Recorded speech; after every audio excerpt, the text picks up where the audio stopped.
talk about, as always, before we bring out my first guest, we're going to get right into it. I want you to have a look because he's got a number of shows on television at the moment. But this is him interviewing one of the stars from his brilliant series, which has just been running on the BBC, Africa. This is one of the loveliest clips I think I've ever seen. Look at this. But just as we think we're finishing, someone won't let us go. Hello, little friend. He starts to squeak, and we're able to have a little chat. Oh! Oh! Oh!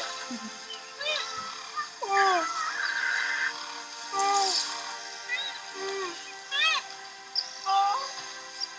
Think about it, he's got a black world, isn't he?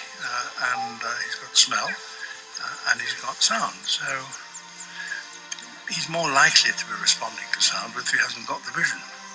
And just inquisitive, I suppose.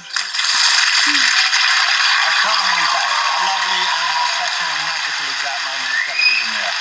And that's the kind of thing he specialises in. That's from Africa, the next week's edition, which is out next week on the BBC. Here he is, though, to talk to us now this evening, Sir David Attenborough. Ladies and gentlemen.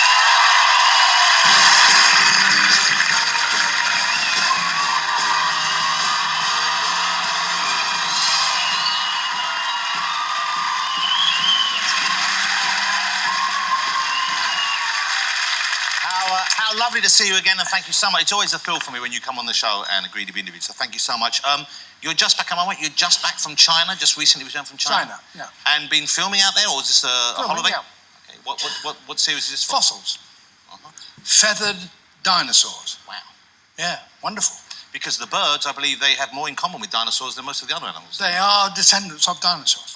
I don't believe that, I'll be honest with you. Get off. Well, I've seen dinosaurs in films, and they're much bigger for a Have you ever been start. chased by an ostrich? Actually, you know what? I have. There you are, then you believe it. So did dinosaurs have feathered? Absolutely. All of them, even like the T-Rex? Not all of them. Not all of them. The big brontosaurs didn't. Wow. But the smaller ones did. And you've got these wonderful fossils in which you see, if you saw just the bones, you would say that's a dinosaur. But they've now got specimens in which you can see the imprint of the feathers all around. And is this a new interest of yours, the whole idea of fossils and tracing animals back that far? You've No, always been it was actually one of my first, really. I was brought up in the Midlands and I looked for fossils as a kid, and I've never stopped, really. And did you have a fossil collection when you were a young man? I have a few legal ones. Oh. Yeah. You smoked all the rest, I imagine. So this is for another TV series. What a productive period this has been for you, because there are 3 shows that have been on at the moment, well, 2 are still on. I'm afraid so, yeah. And 2 more coming this year, is that right? Yes, that's right. Wow, incredible. I mean, that's a remarkable workload for anyone.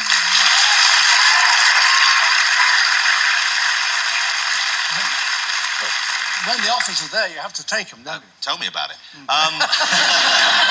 And so the one we have on at the moment, Africa, we see there, you're doing the one in China with fossils. What's the other show that you're making this year, the one that you haven't filmed yet or that we haven't seen yet? There's one about fossils, as you say, and there's one about insects, which I'm doing. Okay, and where are you filming that? All over the world? All over the world, yeah. And what sort of new angle will you take on insects? Yeah, well, that's in 3D. I don't know if you know this, you probably don't, but Sir David Attenborough is, I think, the only person to have won a BAFTA in the black and white television category, back in the days when it was all black and white. In colour, he's also won a BAFTA for a high-definition programme and a 3D television programme. And I think that shows the span of your career and the quality of your output, the fact that it's so good. So insects in 3D, and yet you're, I mean, I guess you're an animal, would you call yourself an animal lover, or is it just an academic interest? I'm absolutely fascinated by animals, that's right. I mean, the word lover